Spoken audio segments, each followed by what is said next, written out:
नमस्कार। आकाशवाणी से प्रस्तुत है समाचार प्रभात।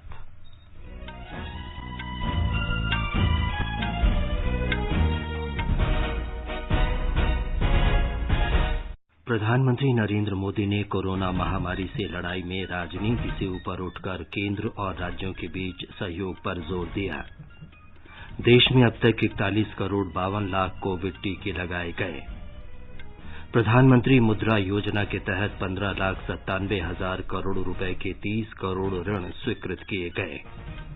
केंद्रीय प्रत्यक्ष कर बोर्ड ने आयकर फॉर्म 15CA और 15CB दाखिल करने की समय सीमा 15 अगस्त तक बढ़ाई। जवाहर नवोदय विद्यालय चयन परीक्षा 11 अगस्त को होगी।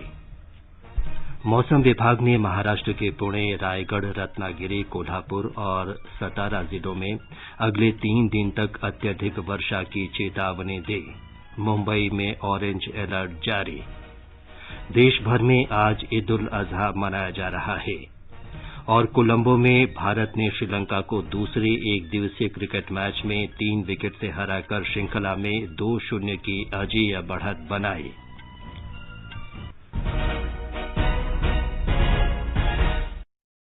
समाचार प्रभात में चंद्रिका जोशी के साथ मैं विमलेंदु पांडे। देश भर में 18 वर्ष से अधिक आयु वर्ग के लिए सरकारी केंद्रों में निःशुल्क कोविड टीकाकरण अभियान जारी है। युवाओं से आग्रह है कि टीका जरूर लगवाएं और अन्य लोगों को भी इसके लिए प्रोत्साहित करें। जब तक आवश्यक न हो घर से बाहर न निकलें और सुरक्षा के 3 सरल उपायों का पालन करें। मास्क लगाएं, 2 गज की सुरक्षित दूरी बनाए रखें और हाथ और चेहरा साफ रखें। कोविड संबंधी जानकारी और मार्गदर्शन के लिए राष्ट्रीय हेल्पलाइन नंबर 011-2397-8046 और 1075 पर संपर्क करें। अब समाचार विस्तार से। प्रधानमंत्री नरेंद्र मोदी ने कल शाम संसद के दोनों सदनों के सभी दलों के नेताओं के साथ बातचीत की। इस बैठक का उद्देश्य सांसदों को भारत में कोविड की स्थिति और इससे निपटने के लिए सार्वजनिक स्वास्थ्य सुविधा प्रबंधों से अवगत कराना था। श्री मोदी ने कहा कि महामारी राजनीति का विषय नहीं है, ये पूरी मानवता के लिए चिंता की बात है। प्रधानमंत्री ने केंद्र और राज्यों को मिलकर काम करने की बात कही। उन्होंने कहा कि मानव जाति ने पिछले 100 वर्षों में ऐसी भीषण महामारी का सामना नहीं किया। प्रधानमंत्री ने देश के प्रत्येक जिले में ऑक्सीजन संयंत्र सुनिश्चित करने के प्रयासों के बारे में बताया। प्रधानमंत्री ने देश में टीकाकरण की गति तेज करने के उपायों की जानकारी दी। उन्होंने कहा कि पहले 10 करोड़ टीके लगाने में लगभग 85 दिन का समय लगा, जबकि बाद के 10 करोड़ टीके केवल 24 दिन में लगाए गए। श्री मोदी ने केंद्र सरकार द्वारा टीके की उपलब्धता की अग्रिम जानकारी के आधार पर जिला स्तर पर टीकाकरण की समुचित योजना पर बल दिया ताकि लोगों को कोई असुविधा न हो। पूर्व प्रधानमंत्री HD देवगौड़ा ने कोविड के दौरान लगातार निगरानी और अथक प्रयासों के लिए प्रधानमंत्री नरेंद्र मोदी की सराहना की। सभी दलों के नेताओं ने भी महामारी पर नियंत्रण के प्रयासों के लिए प्रधानमंत्री को धन्यवाद दिया। स्वास्थ्य सचिव राजेश भूषण ने कोविड स्थिति के बारे में व्यापक प्रस्तुति दी। उन्होंने बताया कि इस समय देश के केवल 8 राज्यों में संक्रमित लोगों की संख्या 10,000 से अधिक है। इनमें अधिकांश संक्रमित महाराष्ट्र और केरल में हैं। प्रधानमंत्री नरेंद्र मोदी ने भारतीय जनता पार्टी के सांसदों से कहा कि वे देश में कोरोना वायरस की स्थिति के बारे में विपक्ष के भ्रामक प्रचार का डटकर मुकाबला करें। प्रधानमंत्री भाजपा संसदीय दल की बैठक में बोल रहे थे। संसदीय दल की बैठक के बाद संसदीय कार्य मंत्री प्रहलाद जोशी ने कहा कि प्रधानमंत्री ने विपक्ष के रवैये पर गहरी चिंता व्यक्त करते हुए कहा है कि जनता से जुड़े मुद्दे उठाने के बजाय कांग्रेस ये समझ रही है कि सत्ता में बने रहना उसका अधिकार है। प्रधानमंत्री जी विपक्ष के जो स्टैंड है उसके बारे में बहुत चिंता व्यक्त की। सरकार और प्रधानमंत्री जी चाहते हैं कि चर्चा समृद्ध हो, चर्चा सार्थक हो, इसलिए चर्चा में भाग लेना चाहिए। बहुत बड़ा महामारी लगभग 2 साल से हम झेल रहे हैं, लेकिन most irresponsible behaviour specially Congress party कर रही है। माननीय प्रधानमंत्री जी हमारे सभी एमपीओ को आग्रह किया है, वैक्सीनेशन का प्रोग्राम है और गरीब कल्याण योजना है, ये सभी गरीब तक पहुंचना चाहिए। इसके लिए भी हमको प्रयास करना चाहिए। ये कॉल माननीय प्रधानमंत्री जी ने किया है। स्वास्थ्य मंत्री मनसुख मांडविया ने कहा है कि सरकार कोविड महामारी की चुनौतियों से निपटने के लिए पूरी जिम्मेदारी से काम कर रही है। राज्यसभा में कोविड महामारी के प्रबंधन, टीकाकरण नीति के कार्यान्वयन और संभावित तीसरी लहर की चुनौतियों पर चर्चा का जवाब देते हुए उन्होंने ये बात कही। श्री मांडविया ने कहा कि सरकार का उद्देश्य लोगों की जिंदगी बचाना है। स्वास्थ्य मंत्री ने कहा कि सरकार दूसरी लहर के अनुभव के आधार पर संभावित तीसरी लहर से निपटने के लिए पहले से ही योजना बना चुकी है। जब तीसरी वेव की बात आती है तब क्या 130 करोड़ की जनता, सभी सरकारें, देश के आम नागरिक साथ में मिलकर तय करें कि हम देश में तीसरी वेव नहीं आने दें। हमारा संकल्प, मोदी जी का मार्गदर्शन हमें तीसरी वेव से बचा सकता है, हमें संकल्प करना है।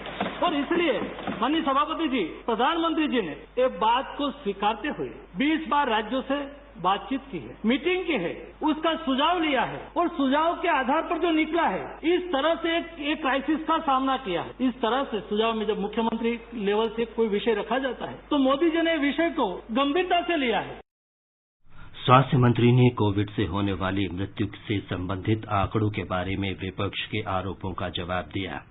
उन्होंने कहा कि कोविड से होने वाली मृत्यु का पंजीकरण राज्य सरकारें करती हैं और केंद्र सरकार राज्य सरकारों के आंकड़ों का संकलन और प्रकाशन करती है। विपक्ष के नेताओं के साथ फ्लोर पर बातचीत करते हुए कहा था कि चर्चा सकारात्मक होनी चाहिए, चर्चा में कोई अच्छा सुझाव आए जैसे भविष्य में हम अगले दिनों की तैयारी भी कर सके और कुछ ऐसा निष्कर्ष निकले जिस पेंडेमिक में हमें उपयोगी हो। लेकिन चर्चा प्रारंभ हुई तब से कोई न कोई जगह पे पॉलिटिक्स हो जाता है। लेकिन मोदी जी ने कहा, हमारे सरकार के सभी साथियों ने कहा है, सार्वजनिक तौर पर भी कहा है कि ये क्राइसिस ये पॉलिटिक्स का रीजन नहीं बननी चाहिए। इससे पहले सदन में विपक्ष के नेता मल्लिकार्जुन खड़गे ने चर्चा शुरू करते हुए डॉक्टरों, अन्य चिकित्सा कर्मियों और कोविड योद्धाओं के प्रयासों की सराहना की। उन्होंने महामारी के दौरान लोगों की मुश्किलों का भी उल्लेख किया। तृणमूल कांग्रेस के शांतनु सेन ने आरोप लगाया कि केंद्र सरकार गैर भाजपा शासित राज्यों को पर्याप्त संख्या में टीके उपलब्ध नहीं करा पा रही है। सरकार ने कहा है कि प्रधानमंत्री मुद्रा योजना के अंतर्गत अब तक 15,97,000 करोड़ रुपए की राशि के 30 करोड़ से अधिक ऋण स्वीकृत किए गए हैं। वित्त राज्य मंत्री डॉक्टर भागवत किशनराव कराड़ ने कल राज्यसभा में एक प्रश्न के लिखित उत्तर में ये जानकारी दी।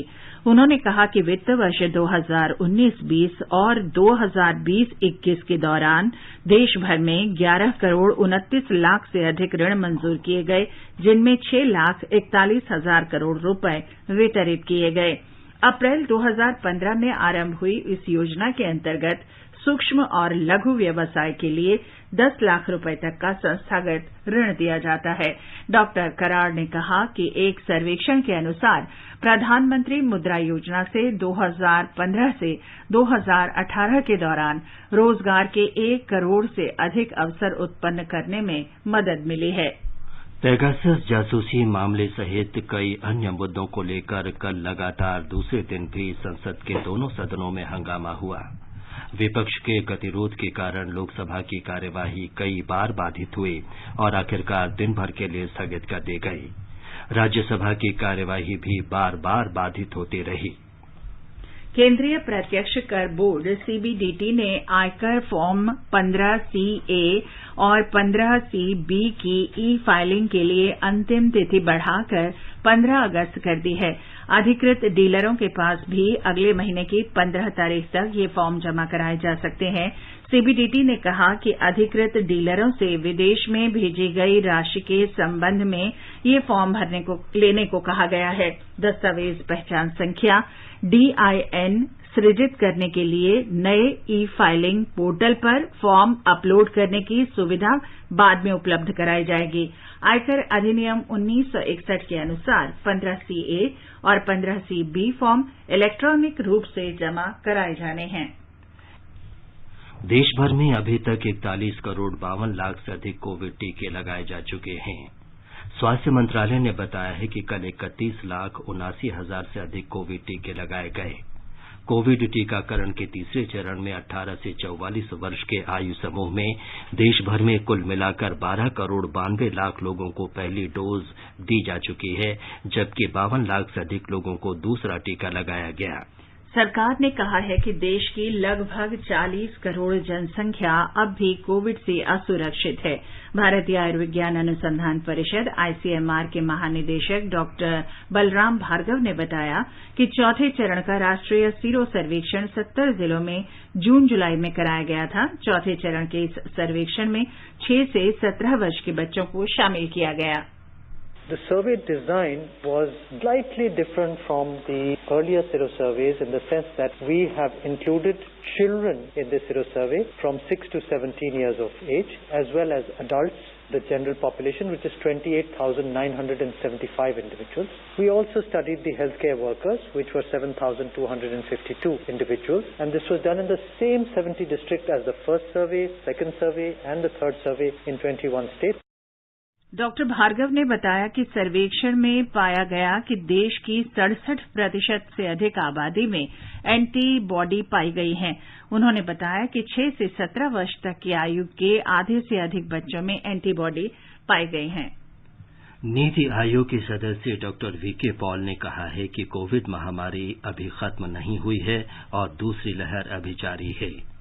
डॉक्टर पॉल ने कहा कि नए वायरस के फैलने का खतरा बरकरार है। कुल मिलाकर देश के लिए असुरक्षा अब भी बनी हुई है।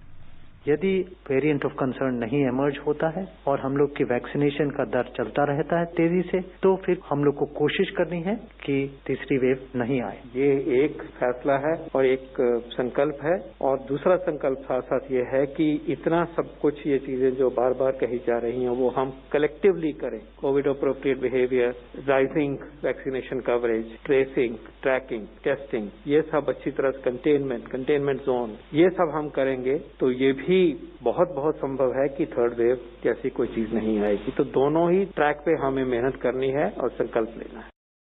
तमिलनाडु में कल कोविड के 1,904 नए रोगी सामने आए। राज्य के स्वास्थ्य विभाग ने बताया कि कल 2,439 कोविड रोगियों को संक्रमण से मुक्त होने के बाद विभिन्न अस्पतालों से छुट्टी दी गई। राज्य में कोविड से कल 30 लोगों की मृत्यु हुई। इन्हें मिलाकर अभी तक 26,717 लोग जान गंवा चुके हैं। गुजरात में 3 करोड़ से अधिक कोविड रोधी टीके लगाए जा चुके हैं। कल 4 लाख से अधिक लोगों ने टीके लगवाए।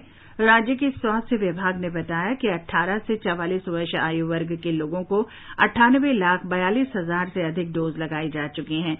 इस बीच राज्य में पिछले 24 घंटों में कोविड के 29 रोगी सामने आए हैं। एक रिपोर्ट।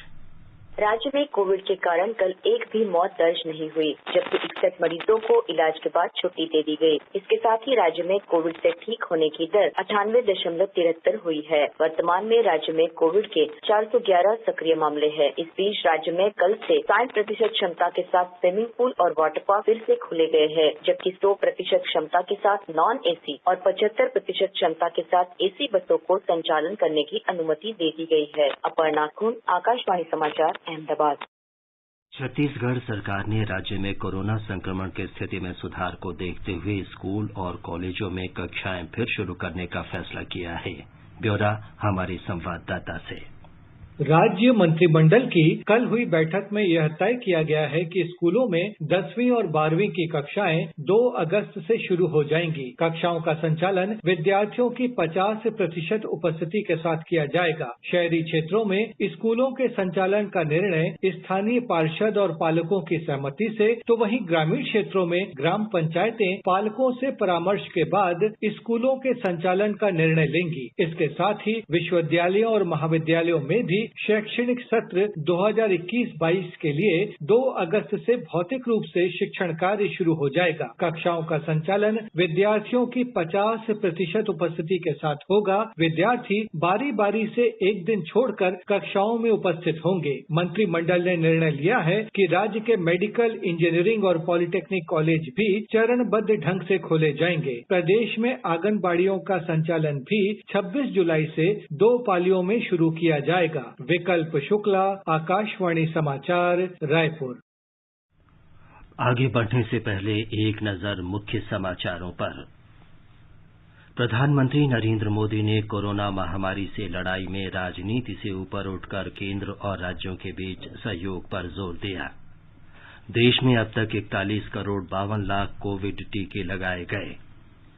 प्रधानमंत्री मुद्रा योजना के तहत 15,97,000 करोड़ रुपए के 30 करोड़ ऋण स्वीकृत किए गए।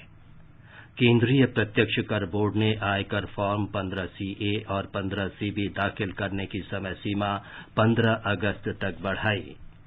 जवाहर नवोदय विद्यालय चयन परीक्षा 11 अगस्त को होगी।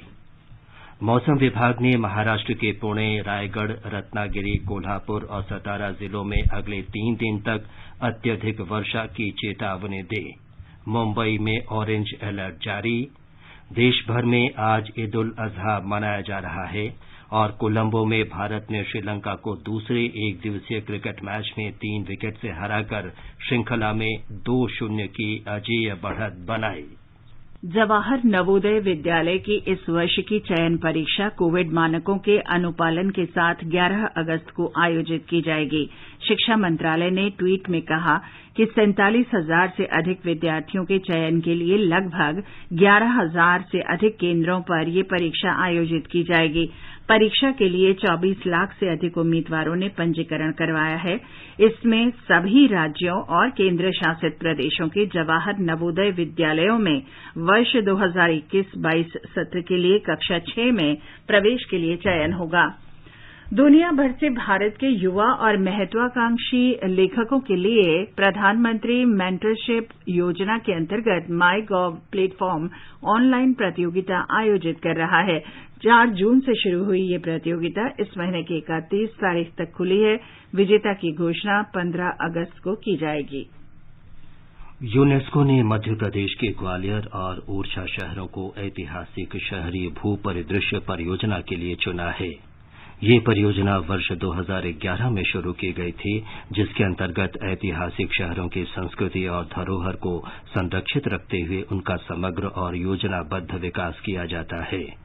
हमारी संवाददाता ने बताया है कि मुख्यमंत्री शिवराज सिंह चौहान ने वीडियो कॉन्फ्रेंस के माध्यम से ग्वालियर और ओरछा के लिए यूनेस्को की इस परियोजना की शुरुआत की। मुख्यमंत्री ने कहा कि भारत में अजमेर और वाराणसी समेत दक्षिण एशिया के 6 शहर पहले से ही इस परियोजना में शामिल हैं। ओरछा और ग्वालियर को 7वें और 8वें शहर के रूप में शामिल किया गया है। इन शहरों के विकास और प्रबंधन की योजना यूनेस्को तैयार करेगा। इस परियोजना से मध्य प्रदेश में पर्यटन के विकास के साथ रोजगार के अतिरिक्त अवसर भी सृजित होंगे। शहरों को यूनेस्को, भारत सरकार और मध्य प्रदेश संयुक्त रूप से उनके ऐतिहासिक और सांस्कृतिक सुधार पर ध्यान देते हुए विकसित करेगी। पूजा पीवर्धन, आकाशवाणी समाचार, भोपाल। राष्ट्रपति रामनाथ कोविंद और उपराष्ट्रपति एम वेंकैया नायडू ने ईद उल अजहा के अवसर पर लोगों को शुभकामनाएं दी हैं। राष्ट्रपति कोविंद ने कहा कि ईद उल अजहा का त्योहार समाज में एकता और भाईचारे का संदेश देता है।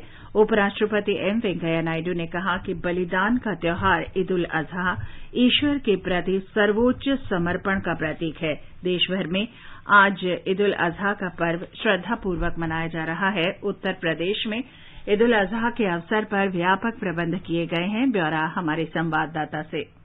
राज्य सरकार ने बकरीद के मौके पर गाय, ऊंट सहित अन्य प्रतिबंधित जानवरों की कुर्बानी पर रोक लगाई है। इसके साथ ही किसी भी जगह पर 50 से ज्यादा लोगों के इकट्ठा होने को भी प्रतिबंधित किया गया है। सार्वजनिक स्थानों पर भी पशुओं की कुर्बानी नहीं दी जा सकेगी। राज्य की राज्यपाल आनंदीबेन पटेल और मुख्यमंत्री योगी आदित्यनाथ ने बकरीद के मौके पर प्रदेशवासियों को शुभकामनाएं दी हैं। कोरोना के हालात के मद्देनजर धार्मिक नेताओं और उलेमाओं ने लोगों से घरों में ही रहने और घर पर ही नमाज अदा करने करने की अपील की है। कई जिलों में पुलिस और प्रशासनिक अधिकारियों ने कोविड संबंधी दिशा निर्देशों के पालन को सुनिश्चित करने के लिए पीस कमेटियों और धार्मिक नेताओं के साथ बैठकें की। सुशील चंद्र तिवारी, आकाशवाणी समाचार, लखनऊ।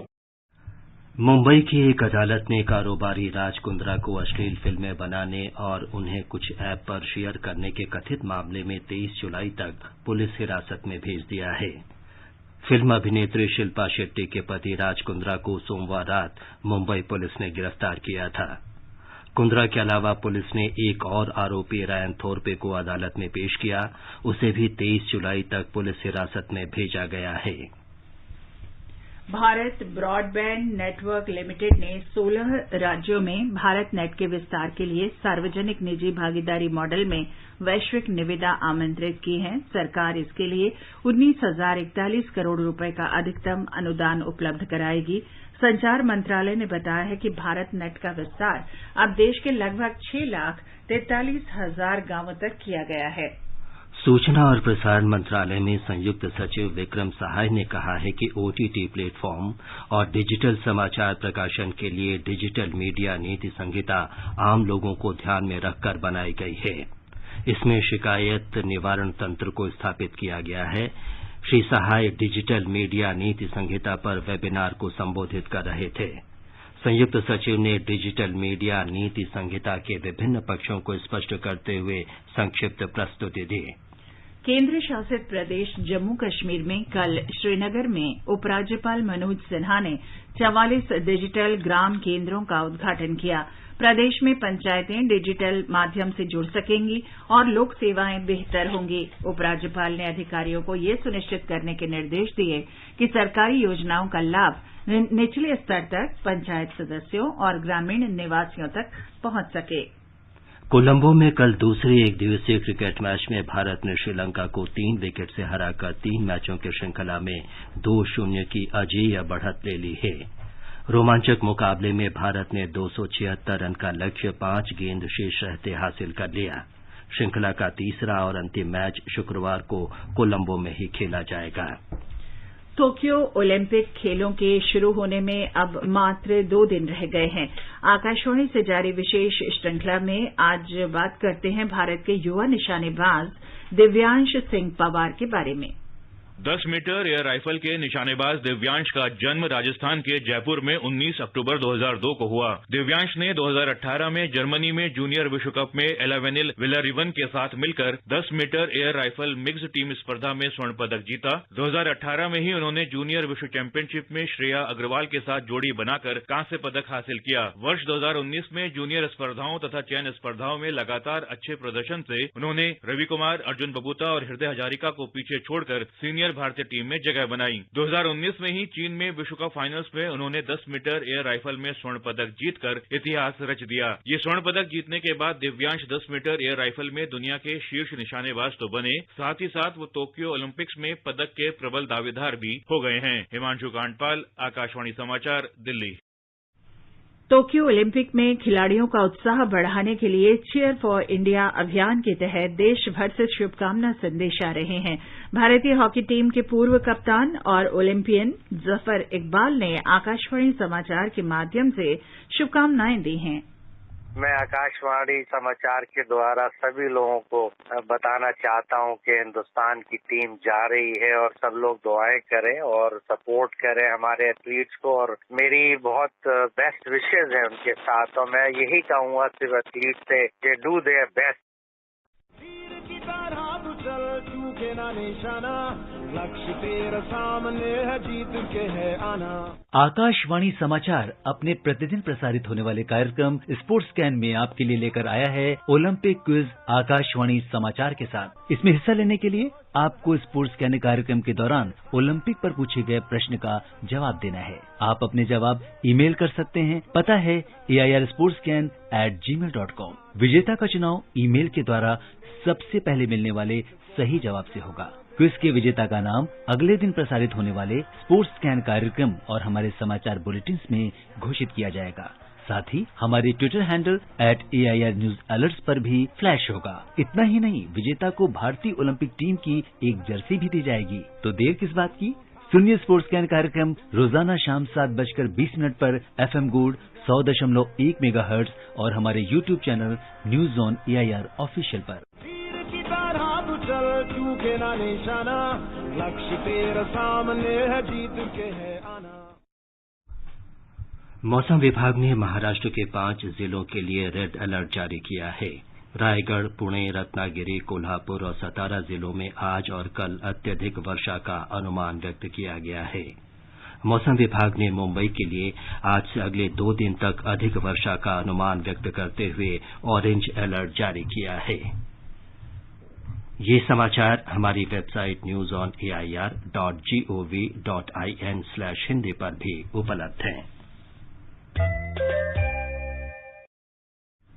और चंद्रिका, आप बताएं कि आज के समाचार पत्रों में क्या विशेष है। जी विमलेंदु, पेगासस जासूसी मामले को लेकर संसद में हंगामा, अखबारों की बड़ी खबर है। जनसत्ता लिखता है, सरकार का पेगासस विवाद से कोई लेना देना नहीं।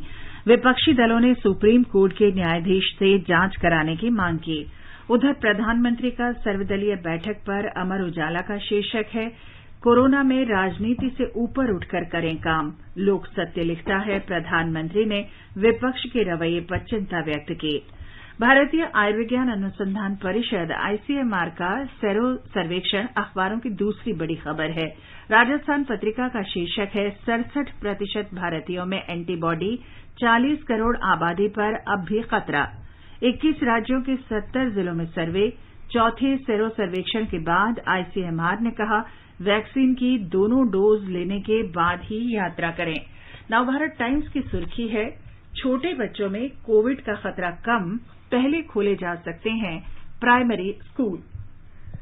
सरकार बोली, बच्चों के लिए भी 2 टीके आ रहे हैं। संसद में स्वास्थ्य मंत्री ने दी जानकारी। दैनिक भास्कर की खबर है, देश में बर्ड फ्लू से पहली मौत। दिल्ली के एम्स में 11 वर्षीय बच्चे ने बर्ड फ्लू के कारण दम तोड़ा। केंद्र ने जारी किया हाई अलर्ट। बकरीद पर केरल सरकार के फैसले पर उच्चतम न्यायालय की टिप्पणी अखबारों के मुख पृष्ठ पर है। दैनिक जागरण की सुर्खी है, बकरीद पर लॉकडाउन में छूट गैर जरूरी, सेहत से खिलवाड़ की इजाजत नहीं।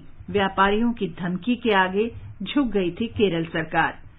नए आयकर पोर्टल में तकनीकी खामियों पर हिंदुस्तान लिखता है, इन्फोसिस ने कर पोर्टल में खामी मानी। पोर्टल के धीमे काम करने और कुछ आवश्यक गतिविधियों के उपलब्ध नहीं होने जैसी कुछ शुरुआती गड़बड़ियों को दूर कर दिया गया है। वित्त राज्य मंत्री पंकज चौधरी ने ये जानकारी दी। दैनिक जागरण अच्छी खबर शीर्षक से लिखता है, पेट्रोल कीमतों में बड़ी राहत जल्द। अंतर्राष्ट्रीय बाजारों में कच्चे तेल की कीमतों में 7% की गिरावट। अंत में मुख्य समाचार एक बार फिर। प्रधानमंत्री नरेंद्र मोदी ने कोरोना महामारी से लड़ाई में राजनीति से ऊपर उठकर केंद्र और राज्यों के बीच सहयोग पर जोर दिया। देश में अब तक 41 करोड़ 52 लाख कोविड टीके लगाए गए। प्रधानमंत्री मुद्रा योजना के तहत 15,97,000 करोड़ रुपए के 30 करोड़ ऋण स्वीकृत किए गए। केंद्रीय प्रत्यक्ष कर बोर्ड ने आयकर फॉर्म 15CA और 15CB दाखिल करने की समय सीमा 15 अगस्त तक बढ़ाई। जवाहर नवोदय विद्यालय चयन परीक्षा 2021 11 अगस्त को होगी। मौसम विभाग ने महाराष्ट्र के पुणे, रायगढ़, रत्नागिरी, कोल्हापुर और सतारा जिलों में अगले 3 दिन तक अत्यधिक वर्षा की चेतावनी दी। मुंबई में ऑरेंज अलर्ट जारी। देश भर में आज ईद उल अजहा मनाया जा रहा है और कोलंबो में भारत ने श्रीलंका को दूसरे एक दिवसीय क्रिकेट मैच में 3 विकेट से हराकर श्रृंखला में 2-0 की अजेय बढ़त बनाई। इसके साथ ही समाचार प्रभात का ये अंक समाप्त हुआ। नमस्कार।